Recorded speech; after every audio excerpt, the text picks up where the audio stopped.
if you have a gift, if you can't integrate it and make that a part of worship, it's an idol, something that I didn't know was possible. While you're teaching dance, and we have incredible teachers that have been with Britney Spears in Vegas, and they've done movies and they've done the Oscars, but they have walked away because they wanted to just carry their cross and follow Jesus with the profession that they have. So on Sunday mornings, we started doing church and started putting on these productions, and I would get up and do like a 20-minute message, and I was like, what, can we have an altar call? There's a stage, whatever it is. And I remember my first one I did was my third year of DR, and the whole room came forward. Did a dad and a grandpa just got in the baptismal together because they were there to watch their kid dance in their full clothes with their arms just tatted up, and got in the baptismal at a dance convention. That's unnormal.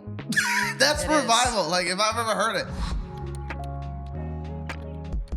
Hey, welcome to the Faithustle podcast. I am so excited for another conversation around doing business God's way. Every week, we bring on some of the best Christian entrepreneurs, people who are growing and scaling their companies.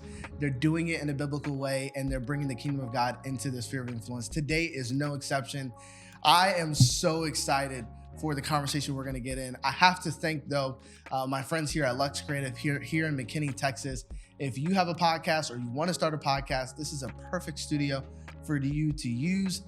We have a link in the description. Make sure that you check it out and tell the good people over there that I sent you to send you a little discount. But today's conversation, I have a dance legend. She has built a movement in the dance space with dance conventions and competitions and studios for literally about 25 years, but literally is bringing the gospel into dark spaces.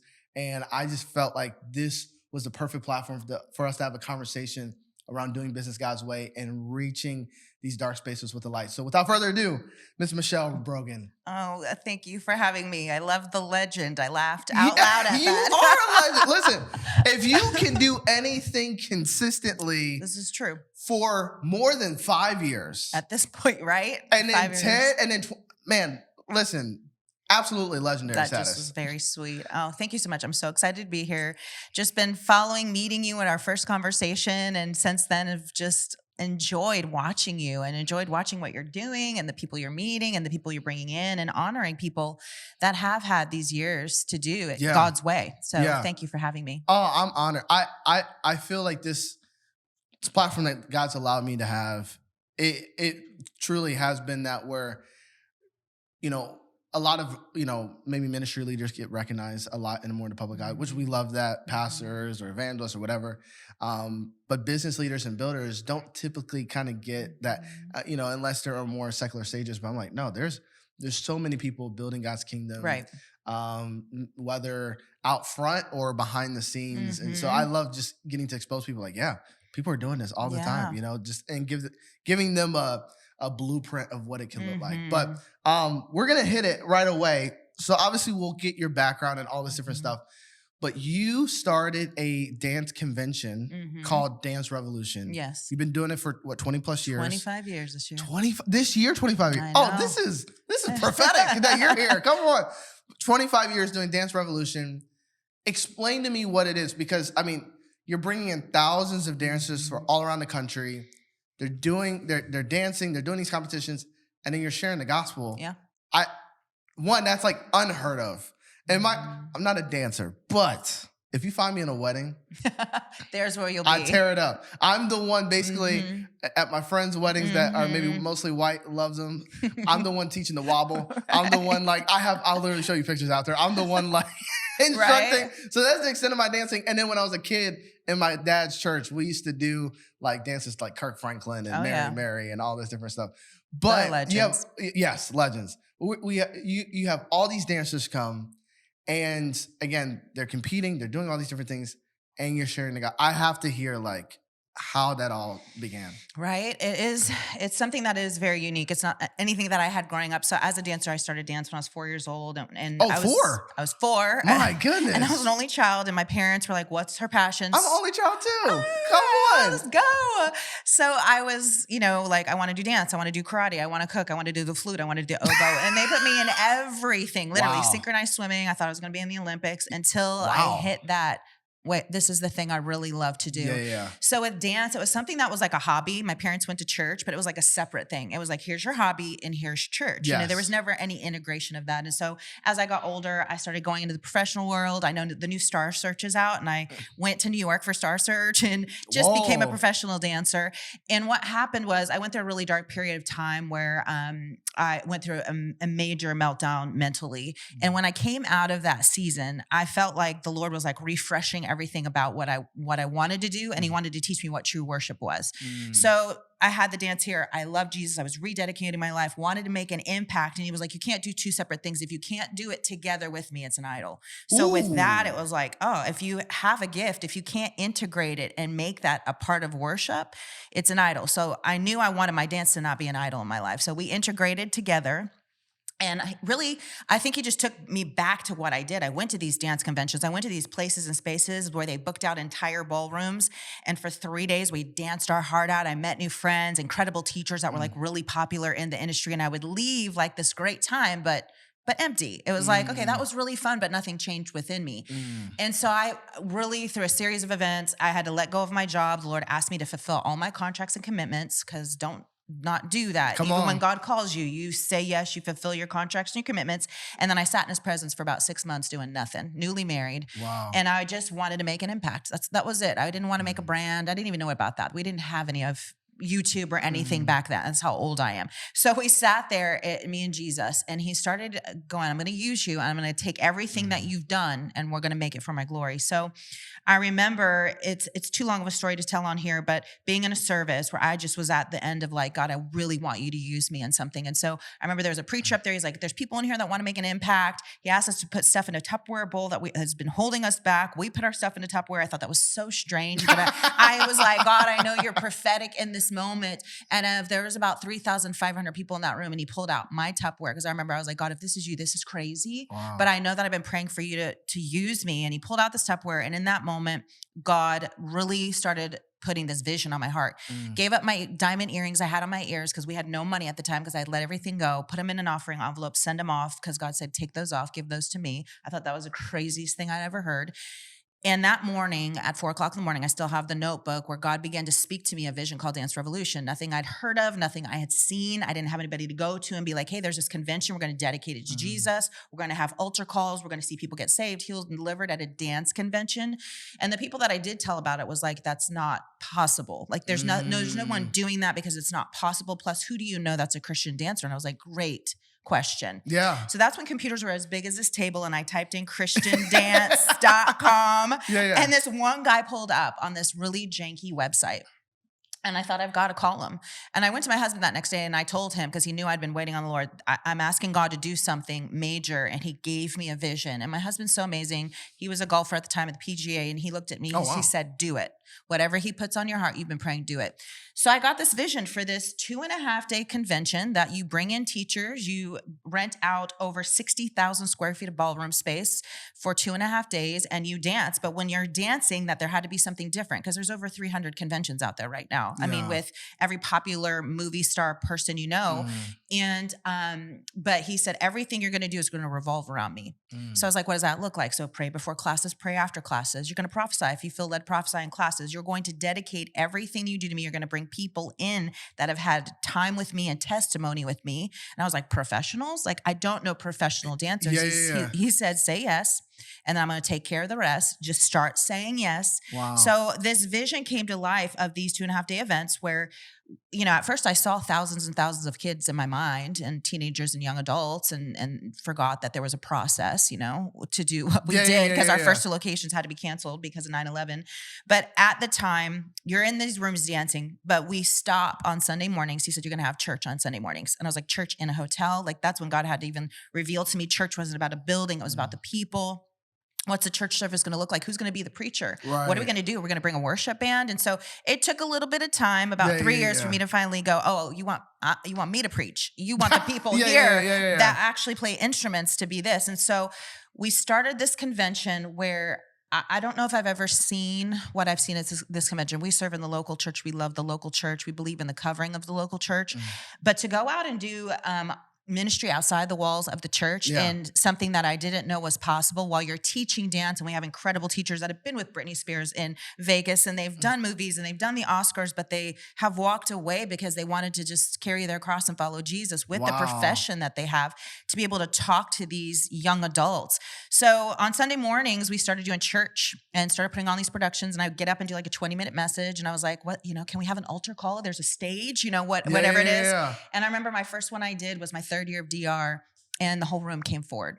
And I thought to myself, and those were our smaller crowd days, but I was like, everybody came forward, Lord, like this is what you want this to be. You want this to be a thing where people are going to get saved, set free, delivered. And not just on the Sunday mornings. It was happening in class. We started bringing baptismals. I think it's been 4 years ago. I looked at my husband. I said, I think we're going to baptize people on the road. He's like, what are we going to bring? And I'm like, I found a jacuzzi on Amazon.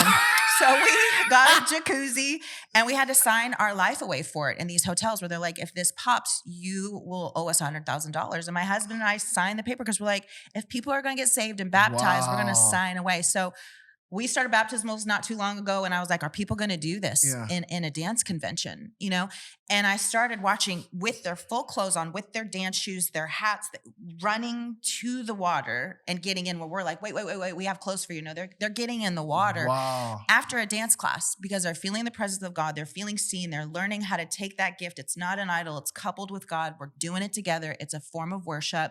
I've seen people healed in the most radical ways ever, but it's not like we're calling it a healing service or we're just doing the vehicle of the performing arts, putting him at the center of it all. And he shows up and we're just walking away. Like I don't stop crying when I leave those weekends. Cause I'm like, did a dad and a grandpa just got in the baptismal together? Cause they were there to watch their kid dance in their full clothes with their arms just tatted up and like got in the baptismal at a dance convention. So that's what's happening in our world at Dance Rev. And so many things have flowed from that. We have a competition and an internship and other things, but I get excited when I know that that's what's happening on the road with people that he's just using the gift of dance to make his name famous.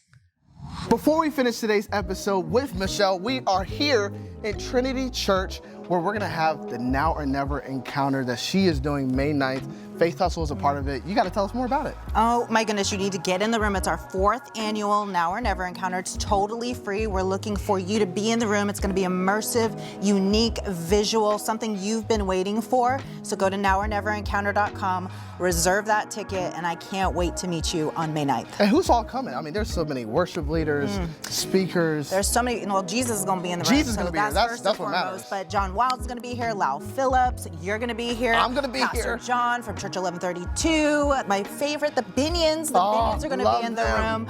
But most of all, Holy Spirit's going to be here. He's going to move in a mighty way. Amen. Make sure to get your tickets. We'll put the link below. I'll be there. My boy Ty Headley will be there with the meetup. We will see you May 9th. All right. Okay. Okay. All right. Here we go. That is, I'm over here. Like, that's unnormal.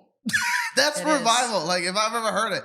And there's so many things you said that I need to park. But the fact that, like, people are getting baptized at a dance event.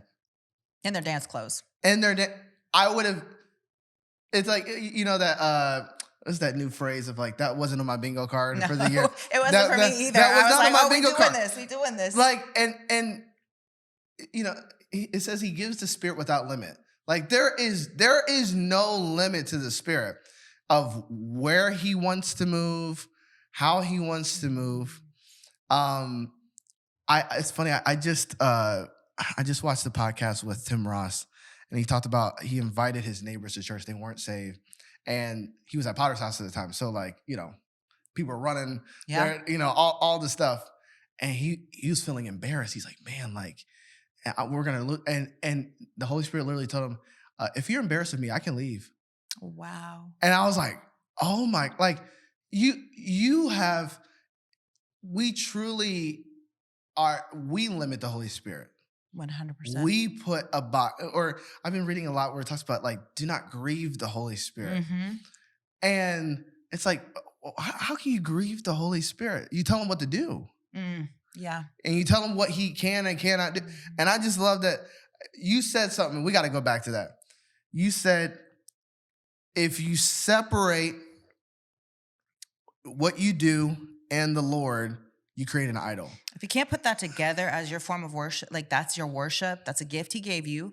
You know, we have gifts of the Spirit, we have fruit of the Spirit, Yeah, but then yeah. he gave you gifts. If you cannot put that together and couple that with what he's called you to do, and then you see fruit from that, you see the things we're seeing, salvation, Yeah, deliverances, unity, all these things, then it's an idol. What are you doing with that if you can't? That's something he gave you to build the kingdom with. So I think we sometimes, because that's what I was taught. I mean, I went to a school that told my mom, if she dances, you can't go here. Because that's when dance was like, there was no dance in church. No. There was none of that. And so I've been, you know, you talk about being embarrassed. The things that God's asked me to do at a dance convention, the things that are so out of the box when I came from the professional world, and you know, you're just like, you don't do that here. And the slack I've gotten, sometimes you're going to have to see, you know, because I've had that conversation in my head too, where I feel the Lord doing something in a room. I'm like, you want us to do what? Like you want us to put a cloth down? Like this year we had this red cloth I bought at Hobby Lobby, and I talked about the woman with the issue of blood at a dance convention. I have the pictures to show you the people, the dads, the children laying on the cloth, that I have testimonies in my phone. Never migraine again, can eat foods they weren't able to eat before, cysts disappeared. This is in the middle of like a break on a dance class. My God. So I'm like, God, you want me to put a red cloth down and tell them to do what? He's like, what did I ask people to do? March around him 7 times, dip in the Jordan 7 times. That was not normal. After the 4th or 5th time, they're going to go, this isn't why. Why can't you just do it like that? But our faith is what activates us. When I watch those, you know, I got 7-year-olds and I got 80, not 80, but I've got leaders I'm teaching to there. They're all, there's no age gap there when he shows up. Because what grabbed them was what they love, their passion for dance. And then we get activated in the room. It's incredible. My gosh. That fires me up, because the reason why I mean, I wanted you here for a lot of reasons, but one of the reasons it was to stir and fire in people of, take whatever industry you're in. And I know several of, you know, people that they're like, man, that works for you, but I can't do what you're doing.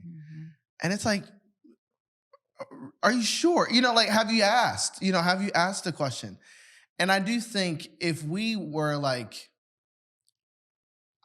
being honest, I think what gets in the way is our ego. It's not like God's reputation. God's reputation is great. It's never his reputation on the line. It's our reputation. Right. It's like they're gonna think I'm crazy, that I'm never gonna get called back. You know, all these different things. And obviously, I understand there's certain industries you got to be a little bit more covert. But I think the Lord's inviting us to like, hey, this is available if you want it. Right. If you want to see me. Okay, so give me a practicalness to it too, because clearly, and honestly, this is not in my notes, but I like this, because someone can hear this. Like, all right, I'm gonna do that. You still have to have excellence in what you're doing. Like, if you had a terrible dance convention and you're preaching the gospel, be like, I don't think people. Well, one, people wouldn't show up, but two, it's like it's hard to validate what you're preaching if there's not excellence. So maybe talk about like, okay, if someone wants to do that, and they're like, man, I'm in this field. Like, what's my first step? Like, what would you encourage them of, like, how they can bridge that gap, how they can do this? So for me with dance, you know, that's one thing that is still a big message for me, is how are you supposed to catch the world's eye when it's not excellent? Because they're producing excellence all the time. Yeah. I mean, everything, you know, there's things I'm like, we need to get that into that space. We can't just be vacating because people are like, dance is weird, or this is, you got to like occupy the land. But if you're going to occupy it, excellence is where I had to really not try and one up me on what I was doing, but knowing the creator of the universe was going to give me fresh ideas, keep me fresh, even the older I get, where I'm like, we just did a convention and I hear it all the time. This thing is getting better and better. It has nothing to do with me. It just has to do with me listening in, me going, Lord, what are you saying? Not getting all caught up on what I see online. I don't go on other people's websites. I don't try that, but I try and bring excellence coupled with passion. I think in the Christian sphere, we think passion's going to take us there, and passion will take you places, but excellence will bring in the world. They'll bring in people. And so I think for me, that was always where I go on creative sabbaticals. I don't just like think I'm going to go back in because I've done this for 25 years. I'll be doing this 35 years. I'll still go on a creative sabbatical with Jesus and say, show me X to Z. What do people feel? What's the atmosphere, the structure? What's the order? What's the relationship? And what's the result? Because after this, I'm going to need rest. You know, the creation is really interesting to show people how to have a pattern for really great ministry. You know, it's illumination. You have a vision for something. Then comes the sun in the sky, gives it structure, gives it seasons, gives it order. And so for me, that's how I had to really look at this, because I do really, it's a passion of mine. We just did a competition 2 weeks ago. And one of the biggest notes I have for Christian studios or Christian dance teams is you got to be competent.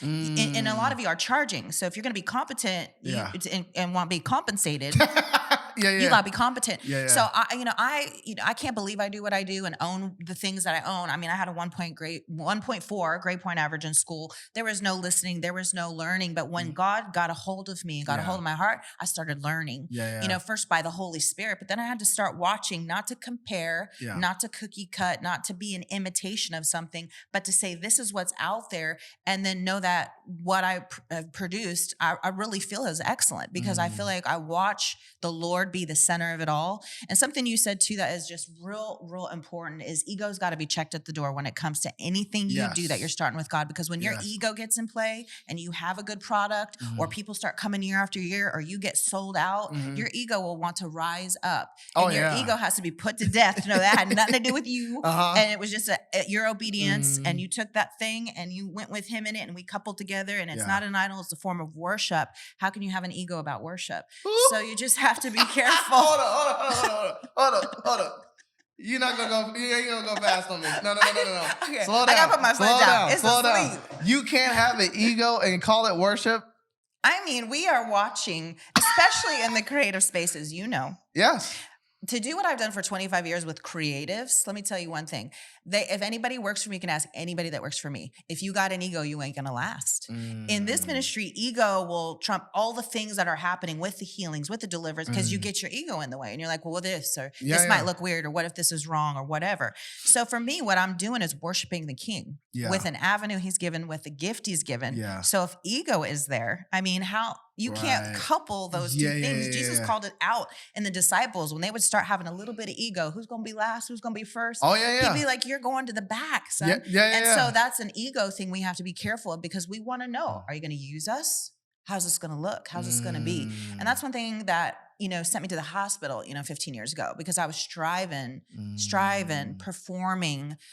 Excellence was up to me. And God was like, you're my daughter. You know, you're not in charge of this. You've got to still submit to me. We're working together. Like it's father and daughter working this thing. So you can let go of all that striving, because it was producing in me burnout, anxiety attacks, constantly not sleeping. And that's ego. Oh my goodness. That stems from fear and ego. Listen, you sow in the spirit. What God's been showing me recently, literally yesterday, obviously, like not when this comes out, but yesterday I taught in our Faithustle network. Shout out to the Faithustle network members. Which is so amazing. I just love what you're doing. It's my favorite thing I do. Like, we're doing twice a week calls, pouring it in, and we're bringing some of the best to speak of people who are, have built 7 8 figure businesses in a biblical way. And we will be charging more, but like I should be charging more for it. But no, I love it. It's like the joy of my life. But Tuesdays we do our Bible study in the morning. And I shared yesterday, Hunter Swain, who's been on the show, great man of God. He spoke a word to me. He said, man, I think, and honestly, like this first part of the year, I'm gonna keep it real. It was like warfare central. I was like, what is going on? Like, this is wild. And like, I'm a planner, so and I'm like, all right, we're gonna do this and da, and boom. And God was like, no, closed door. And it was just like all this pressure. I was like, what is going on? And to the point I was like, I don't know what you want me to do. Like, what do you want us to do? How do we keep this going? And my friend Hunter was like, I think your strategy is in 2 Kings 4. And so I read it, and obviously it's the widow and the oil. And she had a debt. Her husband had died, left a debt to them. which is so wild back then that like to settle debts, they took your children like as slaves. It's like, this is wild. Like it's way different than a credit card Right. and now, take your home. It's like, no, we'll take your kids. Right. But and she didn't know what to do. And so Elisha was like, hey, go get jars, knock on your neighbor's doors, get as many jars as you can, and fill with the oil that you have.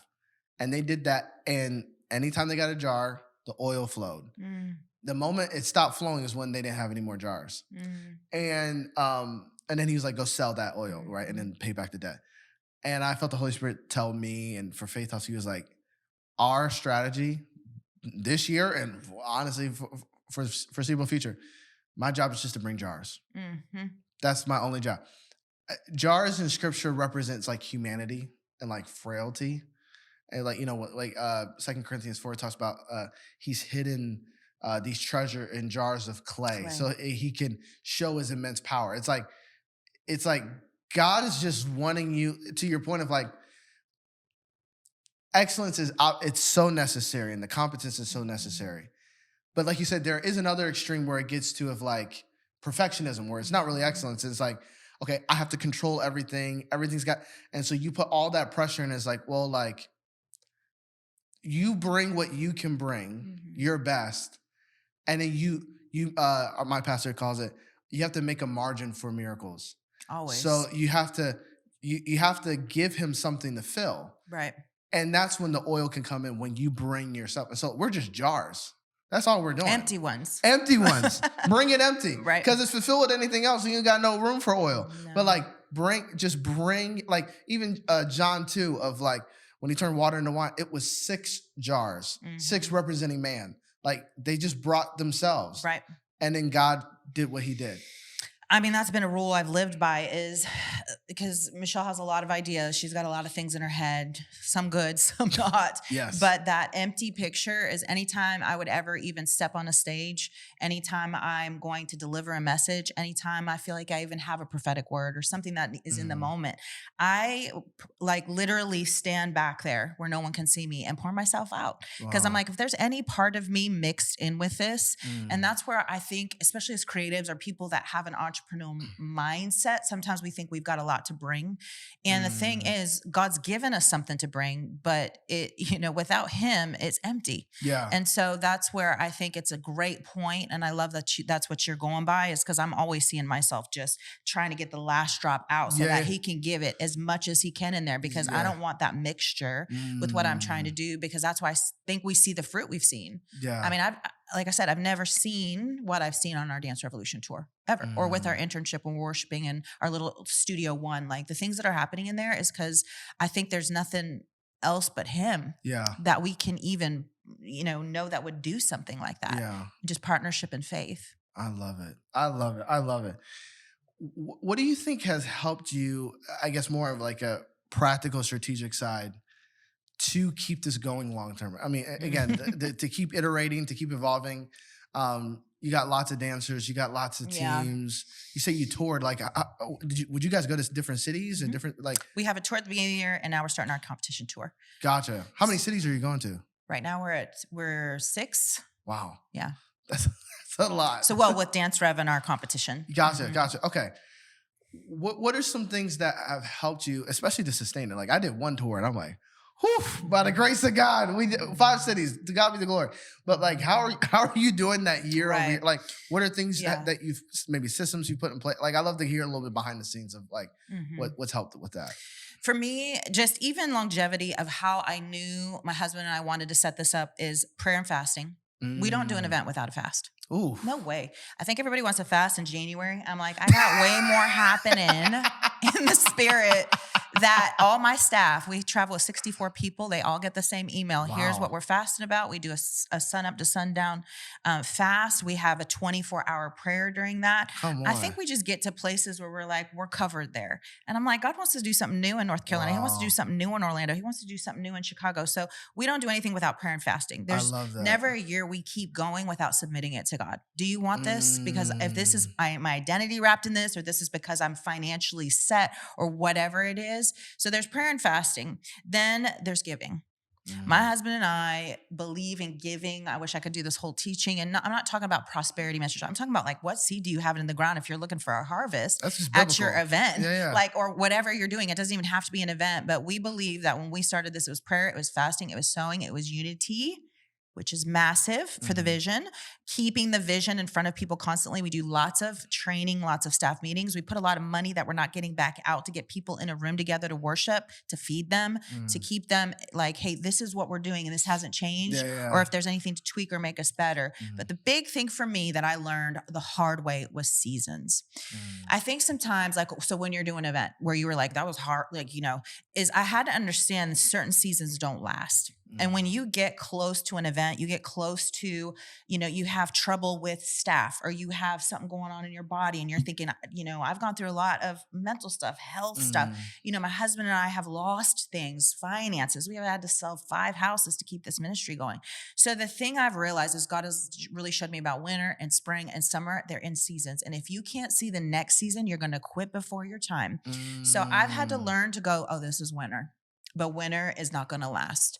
And my summer, where I'm like, whoop, maybe we could get a condo in Destin. And my husband's like, hey, this isn't going to last. Let's go to Cabo. No, everywhere we go to vacation, I'm on realtor.com. Like, maybe we're supposed to move here. And so, and in my springtime, like, everybody's always saying, Michelle, you always got something going on. You always be. I'm like, no, I'm always fruitful. And I also know my seasons. And so I think people don't know how to do longevity because they think it's a short race instead of a long one. And they don't understand when you're running, it's not going to be cold forever. And you got to understand that because that's why God gave us seasons, I think, to understand his character, to understand there's a time for everything. Prayer, fasting, giving, unity to the vision, and know your seasons. All right, we could stop here. We really could. Okay. That is, all of that is good. Fasting, which we really don't do anymore, unless it's like a corporate. Giving, you're pouring into your team members. I used to work at an agency with and we used to work with Chick-fil-A, and the amount of money and time they spent in training their leaders was just unbelievable. Where they're like, our secret sauce is us developing our team. And so all those different, I love that. And then just attention out. But you said something that just like, if you saw my face, I was like, of all those things, the goal is that in every season, year after year, you're always fruitful. Fruitful can be in form of blessing, it can be in form of money, but it's not always that. It's like in all things, like we're called to. I mean, Psalms 1 talks about that. Like in that I'm gonna pull up Psalms 1 because we in the spirit now. I used to have to read it before school.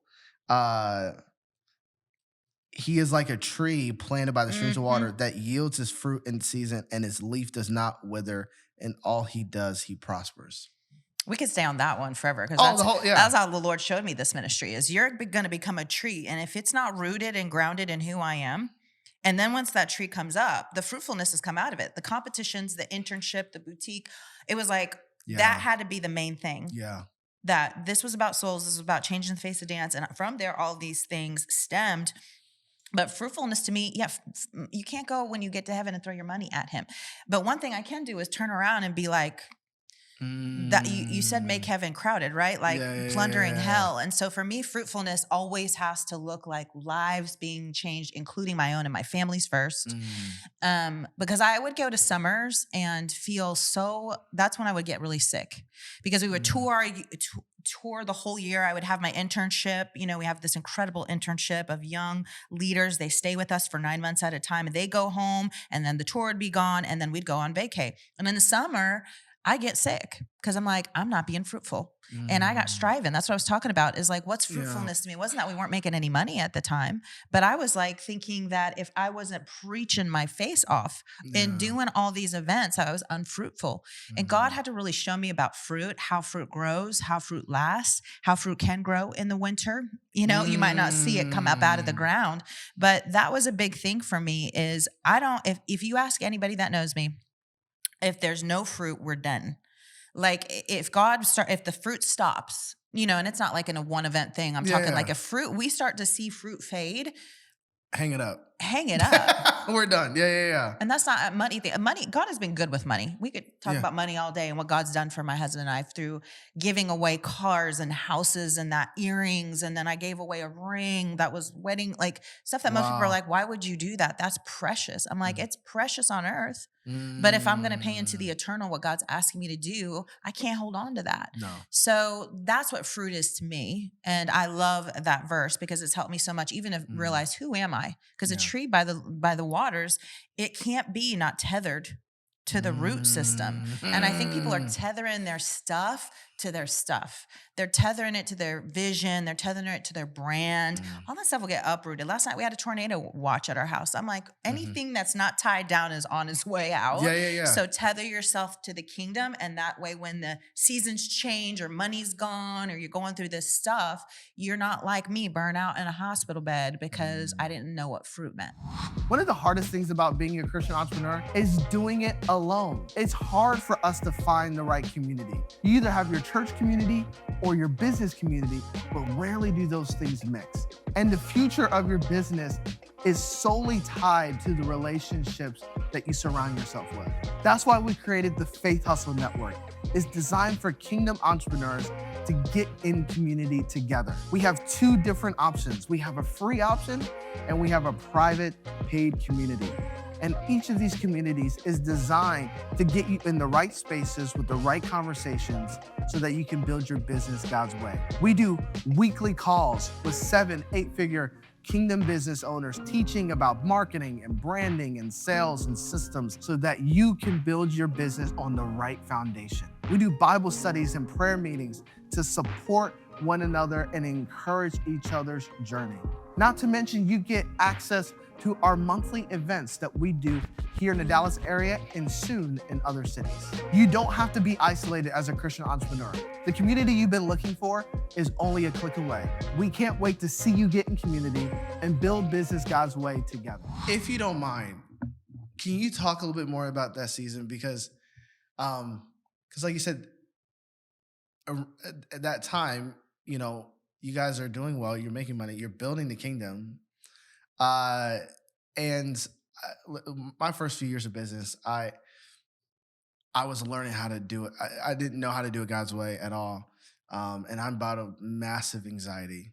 Had the ambulance called several times, all the things, and didn't even know what it was. I remember my pastor, he because I'm like, I'm so churchy. I'm like, is this a demon? I'm like, what? I used to pray the demon books over me. Yeah, I was like, get it out. Get it out. And then my pastor was like, how's your schedule, Makwanda? And I was like, what do you mean? It's funny. I actually just had another mentor. He asked me this recently. And I'm just so thankful for wise counsel. Oh my gosh. Especially in this season, just in general. One of my mentors even recently asked me, he said, how many hours do you think about work a day? Like, what kind of question is that to an entrepreneur? Like, what do you mean? Like, it feels like every waking up. But I was like, oh, hold up. Like, this is, and so anyways, he asked me that. And at the time, I was doing probably 18 hours a day, like legit. And it was just such an unhealthy, but it came from striving. It came from, I gotta figure out, I gotta make this happen. It was not surrendered. It was not, it was up to me. If you don't mind sharing, because I think that's going to help a lot of people, because I get the phone calls, I get the texts. I have friends that should be completely healthy, but the stress and them not really surrendering it, it's leading them in the hospital. I don't think we even realize what stress does to your body. It's like, it hits everything. If you wouldn't mind, I'd love for you to share, because I think it would set a lot of people free. Well, where was those tissues? So just going back, he's got the tissues. I could feel it coming on. I was like, oh no. I'm ready for you.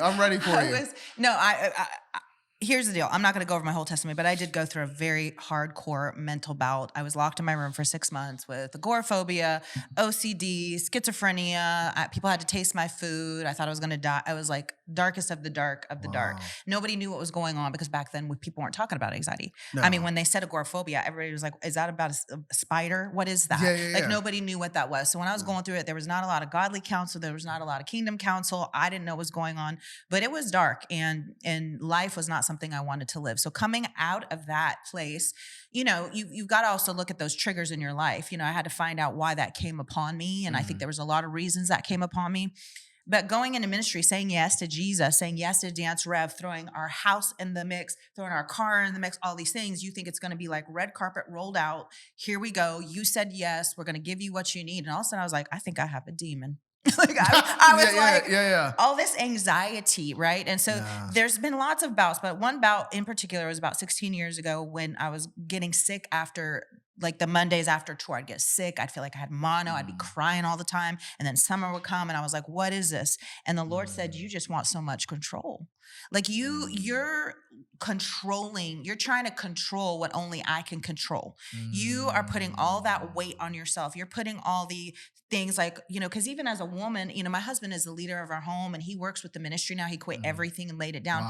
But there's times that I feel like if I'm not going to make this happen, if I'm not going to make it happen spiritually, if I'm not going to make it happen financially, if I'm not going to have the next great idea, which that's all control-based and fear-based, and that's like orphan spirit. That's like, the Lord isn't like leaving me over here, like you come up with that, then we'll come partner together. He's like, let's sit at the table and do this together. And my yoke is easy and my burden is light. And I would flip that. And the enemy loves to flip that. He takes that little scope and he flips it. When something is big, he makes it little. When something's little, he makes it big. And for me in that season, I got so sick. 21 months I had to lay on my side. We couldn't figure out what was going on in my body. I went to doctors. I went to kind of therapies no one would ever want to go to. It was very embarrassing what was going on with my body.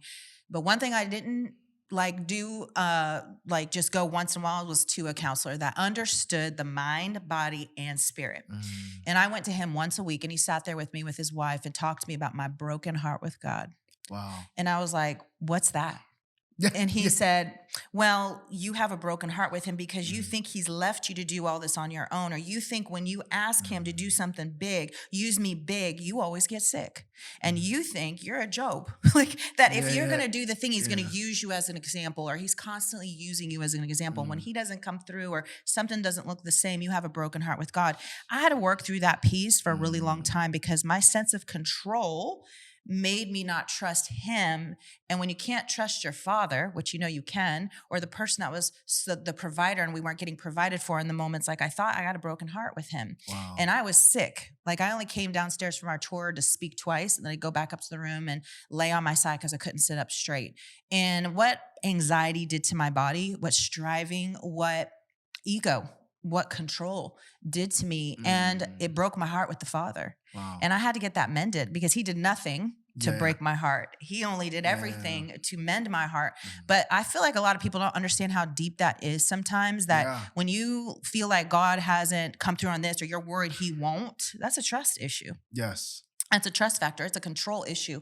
So I just had to learn about what that looked like for me. I had to learn if a staff member left me. I had to learn if the money in this event was smaller than the next, that I had not been left. I had not been forsaken. I had something to learn. So in those learning moments is how we grow. In those learning moments, when you have to confront something you don't want to confront, is how we show Jesus. And so in those moments, I had to learn this isn't a punishment. This is a promise.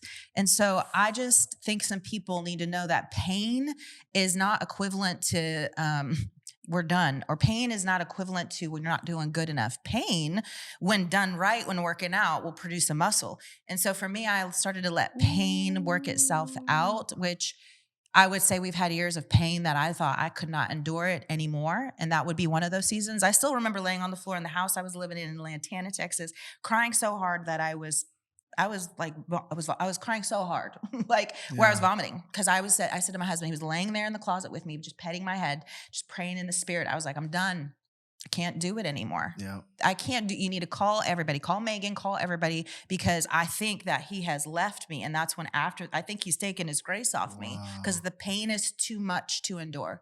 Yeah. And in that moment, he prayed some prayer over me that was the most powerful prayer. And I remember getting up, everything was just, my whole hair was wet, and I wiped my eyes. And that was the year when I first laid hands on somebody that their spine straightened up and was proven with an MRI. That was the year when I laid hands on kids. They're just walking by us, going from one class to the next, and a cyst popped in my hand. That was the year a little girl came up for prayer. Her eyes were crossed. She took off her glasses and she said, I want my eyes to be crossed. I prayed over her eyes, didn't see her till the next day. Her eyes are uncrossed. Like, that's when, like, you come out of broken places and you're just dancing at a dance convention, and you're just, I keep hitting my mic. I'm so sorry. No, this is good. But Jesus went from one place to the next. He got in a boat. He went to the next. There's a guy filled with the demon legions. Let's get the demon out of him. Then he goes to the next place. He eats dinner. Like, it's just a journey. And we try and make it about a moment and an event, where when I came up out of that closet and wiped my eyes and decided pain wasn't going to define this, it was going to provoke ministry in me. That's when everything changed. I'm talking too much. No, you are not. No, this is the podcast. This is the point of why we're here. Oh my gosh. Well, one, I'll just say this. Even for myself, you don't know how freeing that is to hear. I think, my other business that I had hard moments for sure. This has been the first thing I've built where I'm like, oh no, this is a mandate. This isn't just like a hustle. This is, I'm building this with God. Mm-hmm. And I see the vision for the next 20, 25 years of my life. I can see the families that we're helping. I can see the orphans that we help around the world. I can see it. Like, every time I close my eyes, I can see it. And it has produced the most pain that I didn't think was possible. And so, listen, we talked about Peyton Wallace, and Peyton will be on the show soon. He's one of the men that I would call. I have a handful of people that I have when I think about quitting. I feel like I call them like sometimes once a month, sometimes once a quarter. Like, I'm done. I can't do this. And they're like, what did God say? Come on, and this, that is freeing more than you know. And the fact that that's what, oil is expensive. Hello. It is not cheap. And even just hearing all the testimonies, all the stuff, like, it's like, yeah, it makes sense. It's like, yeah. Because I do think there is a romanticized idea of, oh, I'm building with God and we're going to see revival and da-da-da-da-da. Which, yes, but every resurrection is preceded by death. You can't have resurrection without death. And people are saying, I want to do things for God, but not from God. Yeah. There's a difference. For God, let's just do this thing and then put his name on it. From God, he can sustain that thing. Yeah. It's different. Oh my goodness, that's so. I was reading in the scriptures. I'm trying to remember the exact place in scripture. Romans 8:17. Well, I'll go a little bit back. Romans 8 is probably my favorite chapter in the whole Bible. It says, "For you did not receive the spirit of slavery to fall back into fear, but you received the spirit of adoption as sons, by whom we cry, Abba, Father. The Spirit himself bears witness with our spirit that we are children. And if children, then heirs of God and fellow heirs of Christ." So it's like, we're co-heirs, which I, like, growing up, that was like, you have authority in Christ. You are a co-heir. And it's like, which I love. I love that. Like, we have authority, and yes, we can build with him and co-create with God. And like, that is the truth. I rarely have seen people finish this verse. In verse 17, it says, "And if children, then heirs of God, fellow heirs with Christ, provided we suffer with him." Oh. In order that we also be glorified with him. Read it to the crowd in the back, right? It's provided we suffer. That's where the people don't have longevity. When you run a long race, have you seen those people? They can't feel their legs. Like, there's times somebody has to help them. And I think the suffering produces just exhaustion.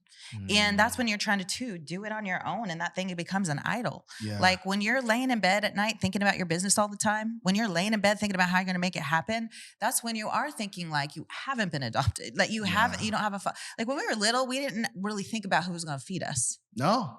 I didn't in my testimony. I didn't worry about is somebody going to get me clothes? Is somebody going to get me food? Because we had a mom and dad that were like taking care of us. And I know not everybody has a mom and a dad, but there was a guardian taking care, and you didn't have to beg for that. No. That's the same thing with business. We get to places where we get in our humanity and our flesh of like, how are we going to keep up? How are we going to have the finances? How am I going to have the connections? When God is like, I got your food out here. Yeah.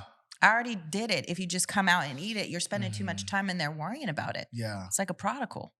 It's like, and somehow we think that we care more than God cares. No. I remember when my mom, I used to be in the car and I'd be like, where are we going? Like we're in the class. And she never would tell me because she was just getting annoyed. And she was like, I remember she turned around one day. She's a black mama, so she did not play. But she turned around. She's like, do you think I would take you somewhere that would not be for your benefit? I remember as a kid just being like, so good. Okay. What a principle. Okay. Yeah. It was like, why do you think I would take you somewhere that you would not enjoy? But I'm over here, even at the tender age of like 4, 5. Where are we going? Where are we going? And that's us as adults. That's us as we grow. And it's especially when you put the title entrepreneur or business. It's like, oh, automatically that's on me, right? Because that's what's taught. That's what's like, hey, I remember. I'm not even gonna say this person's name. God bless this person, but this is actually a believer. I'll tell you after, a believer who said this, and I was shocked. And they're a pastor, but they're also kind of in the business space, and they're like, yeah, we are the masters of our own destiny. We are the creators of our own fate. I'm like, point the verse, right? What in this Bible? Where? Right. Like, no. And honestly, even over the past months, God's had to remind me of that. Of like, your job is to bring jars. Right. Your job's not to produce oil. It's just to bring jars. I do that. Like let me do what I do. Right. And you can't care for this more than I do. And it is interesting, the control that we can have because we want to have a guarantee of the outcome because that's what we're taught. And we're taught to have, projections and this and that. And it's a counterfeit of the real thing. And I think the enemy would love for us to buy into a counterfeit version because that does cost less. Yeah. Counterfeit versus. Ooh, hold up. A counterfeit cost less? Always. So if he can get us in a counterfeit thinking of who we are, we're the masters and all this stuff, when I'm like, the real thing is much more costly and much more beautiful and is going to last longer than these counterfeit things that people keep going for because it was cheaper, it was faster, it was less expensive. That's what I feel like. I love social media, but it's produced things that came too quick. And I'm like, that's a counterfeit. You're not going to be able, unless you get your character right and understand the process. And yes, God will bring people out and do something. He brought David out. That wasn't who they wanted, but he was in the field learning and growing. But I always say that counterfeits are cheap. They might look the same, but they always cost less. And just speaking into, let me just tell you, that's a word. You talk about the pain you're in now. I just think too, you're going on this massive territory change. Like God has given you so much territory, the people he's hooking you up with. And what God is doing is when you get into these bigger territories, my husband and I built houses, you have to tear things down. Then the snakes come up and the scorpions come up and you're just like, you're going in their space. Yeah. And so we've got to see that we don't give the enemy so much credit in that, but you're having to like pioneer. Yeah. Pioneering is when you're cutting things down and you're getting cut in the process because you're paving ways that haven't been paved by anybody. Yes. And we had to do that. We were in like the bush for a long time and things are flying on me and attaching to me. And I was like, because no one else has cleared the space yet. Yeah. And that's what you're doing. Yeah. No, truly. I mean, that's what it feels like. Even, actually, I got a prophetic word from a dear friend. Hopefully one day I can have him on the show. And brilliant guy. He's made insane amount of money in crypto, but just man of God. And he gave me a word. He said, bro, don't change up what God instructed you of how to build this. Because I try to fight it. I have a shepherd's heart. I can't help it. Like, it's just like, trust me, I prayed, like, I'll do anything to be a pastor.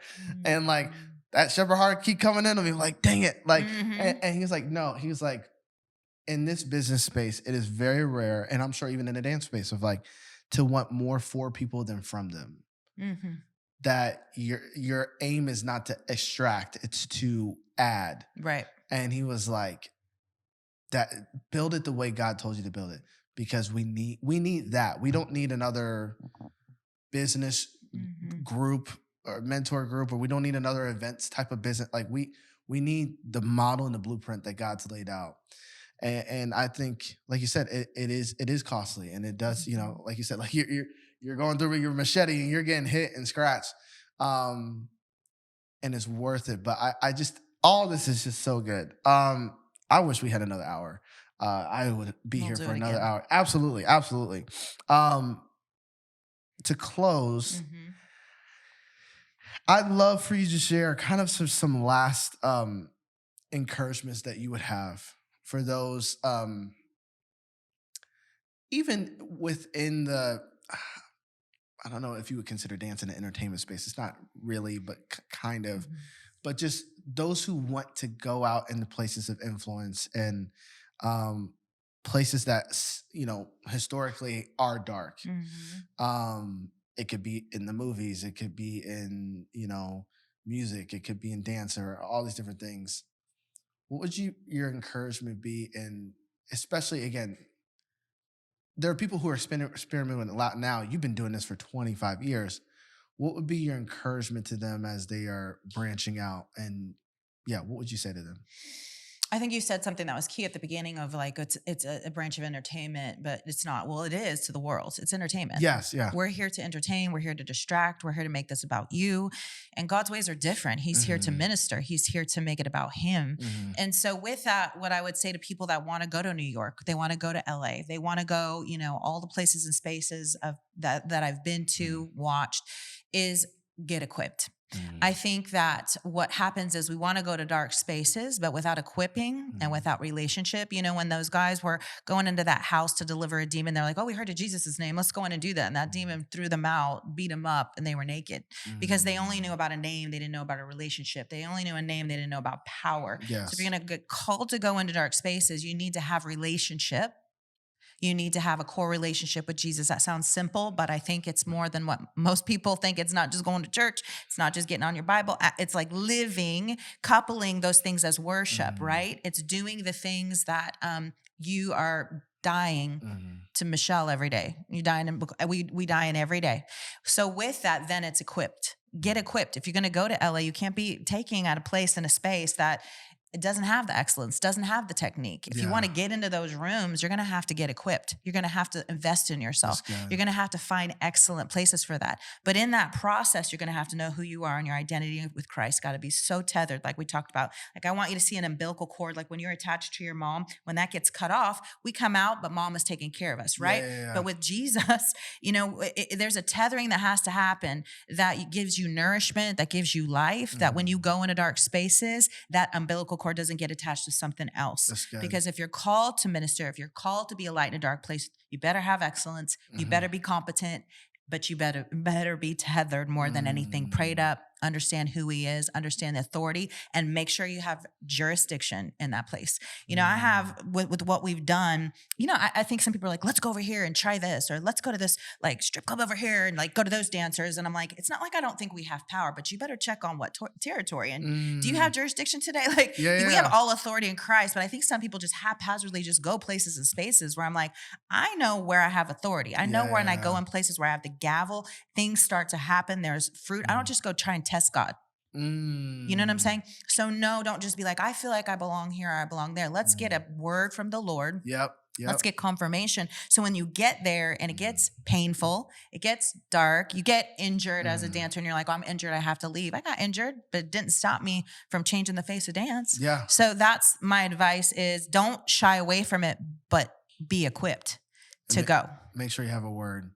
Mhm. Faith comes by hearing. And hearing Yeah, by the word of God. it's not like you can only have faith for what he said. Right. So you can't just be like, "Oh, I want to do that." It's like Mhm. if he didn't say, like, you can, like, all things are possible with God. Right. if he ain't in it, it's definitely impossible. It's Right. like, but if he's in it, oh yeah, absolutely. To those who believe, though, you got to believe. You can't get Yes. out there all doubtful, like, did he, should he, would he? It's like, no, if he says he's going to do it, he'll see you through it. Yeah, that is so good. Mhm. Oh my goodness. Michelle, thank you. You're welcome. Thank you so much. This has been so much value and wisdom. I am just grateful for you and that finally we're getting to meet in person, which know. I'm so happy. But I'm excited with what God's going to continue to do with Dance Revolution. And we'll put all the links. How can they find you? Yeah, dance-revolution.com. Ingredients Dance Company is our internship. We actually have an event called Now or Never Encounter. If you're not a dancer, but you want to be involved to see the results and the fruit that are happening on May 9th, we have it. It's totally free for everybody. Come to see that event. It's just, we have Lyle coming. I know you love Lyle. Oh, let's go. He'll be there. And so, it's in Tennessee or it's here? No, it's here. Okay, he's coming May down. 9th. Yeah. Okay. So it's an afternoon, nighttime event, but we bring some of our Dance Revolution elements that really change people's lives. You don't have to be a dancer to be there. We bring the visual arts. It's immersive. We might lay the red cloth down. Who knows? We've done some crazy things there. And people are like, what is this? And then they walk out like sobbing, like, Jesus changed my life.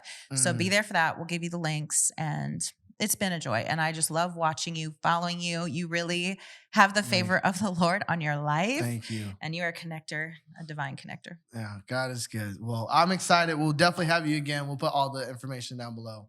Thank you so much again. Thank you. Thank you so much for watching this episode of the Faith Hustle podcast. We hope you felt challenged, encouraged, and equipped to walk out your faith hustle.